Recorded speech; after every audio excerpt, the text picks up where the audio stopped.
a little while and hold my title for a while, take on all challenges, but I must have at least a 4 or 5 month rest. Well, what does that mean? Will your next opponent be George Foreman or Joe Frazier? Try to be definite. Well, it's up to my managers. Herbert Muhammad, he's negotiating now with people who represent Frazier and Foreman, and a few more people too. As you know, I don't duck nobody. My license was given to me after 3.5 year layoff. We fought Jerry Quarry, #1 contender, jumped right on Oscar Bonavina, fought Frazier right after that, fought 10 fights, fought him again, fought Norton twice, gave him a shot of nobody, broke my jaw, came back and beat him, went and fought George Foreman. So we don't have to make no commitments, so we're not ducking, we don't have to prove nothing. I think I deserve a chance to rest for a few months before we make an announcement, and when we do, it will be one that the public will be satisfied with. Well, I think you're right about that. You do deserve that rest, champ. But quite frankly, have you been offered a $10 million personal guarantee by either the governments of Kuwait or Iran? No, I cannot mention no countries. Why not? I cannot mention the countries because I told the promoters of those countries that I wouldn't. And so that's that. Then just that easy. And I don't have to explain nothing. I proved that I'm the greatest fighter of all times. And you don't see a scratch on my face. I just fought your big, bad, powerful George Foreman. I'm not ducking nobody. And I can set him boast and say, you don't have a man on this earth to prove to be my worth. So I pick him and do him when I want him. And I'm not frightened of nobody. And you know that by now, I'm sure, after seeing the results of that last fight. Okay. I want to take you back in relationship to the fight against Foreman. I want to take you back to March 8, 1971, Madison Square Garden, the 8th round. Look at this footage. You're playing that game against the ropes, and Joe Frazier is trying to belabor you. After that first fight, Muhammad, remember you told me, Howard, I made a mistake. I shouldn't have done that. I was clowning. Yet you used exactly the same tactic against George Foreman, and it worked. How do you explain first your use of the tactic and why it worked against Foreman when it wouldn't against Frazier? Well, #1, I'd say that I was forced to do that because I was off for 3.5 years. I was a little stunned. Off and on in the fight, he stunned me. I was forced to go against the ropes because I was actually tired and couldn't do no better. And that was in the later rounds, if you notice.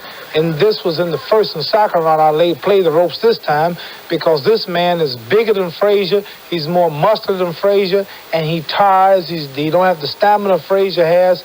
And I knew after 3 or 4 rounds from watching previous fights of being on the ropes, this man would completely exhaust himself. He'd be exhausted, and I would take over from there, and this is what happened. I figured if he got me on the ropes and he threw some stuff that was a little too powerful, if he was better than I thought he was, I would have gotten off the ropes. But I didn't have to do that because I was right. He didn't hit that hard, and he wasn't that accurate in his punching, and he throws everything without pacing himself, and he burned himself out. This is what I let him do. With the Frazier fight, I moved for the first few rounds, you notice, and there was the later rounds where I had to go to the rope because I couldn't do no better and I was tired, and I was hoping he would punch himself out, but he didn't. So those were 2 different incidents and for different reasons. All right, Muhammad, is it true or not true that when you went back to your corner at the end of the first round, and your doctor, Ferdy Pacheco, discussed this with me last Friday, Ferdy and Angelo Dundee and even Herbert Muhammad said, what are you doing? Stay away from those ropes. Move. Yes, that's what they said, but they weren't in there fighting, and I'm the best strategy man in boxing. And when I'm fighting, I do a lot of things that people don't understand, and that's why I'm here today. That's why I'm champ. That's why I don't see no scratches on my face.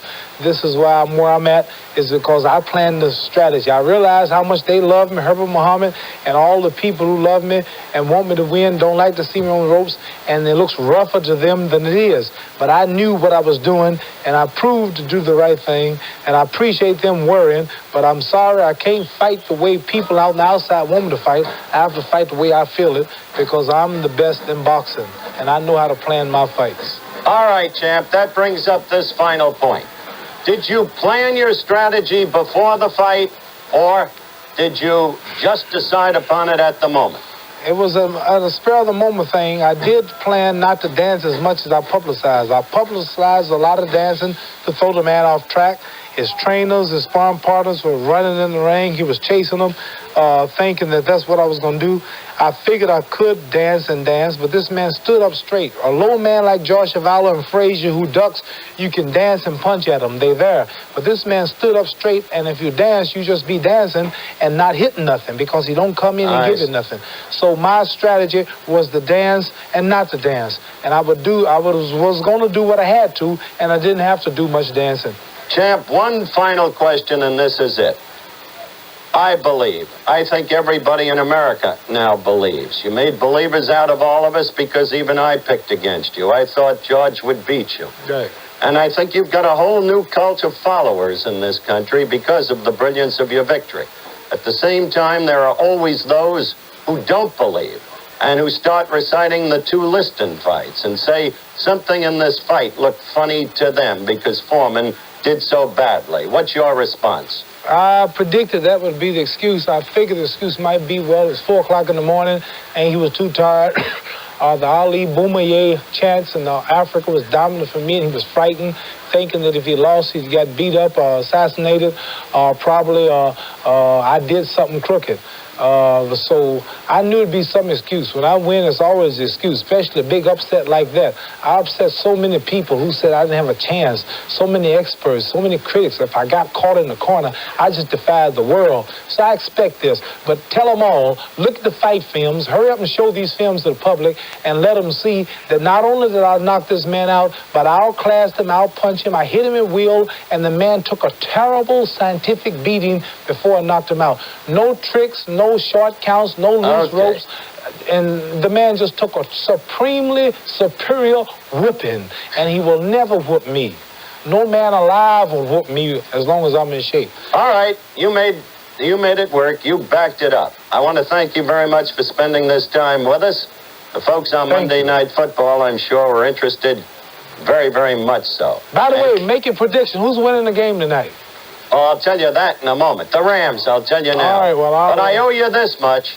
You are the greatest. Thank you, Howard. Champ. I'm so glad I got you in my corner. I can retire now. We'll be back right after this message. I've won Cosell.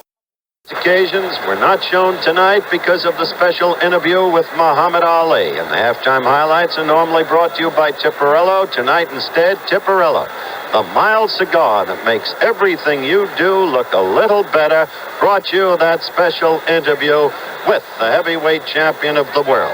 Now, this past week, and, well, we were going to bring you another notable moment in the history of ABC Sports, but we'll defer that right now. Instead, because of our punt, pass, and kick competition, we're going to turn the situation over to my colleague, the Gifford, Frank Gifford.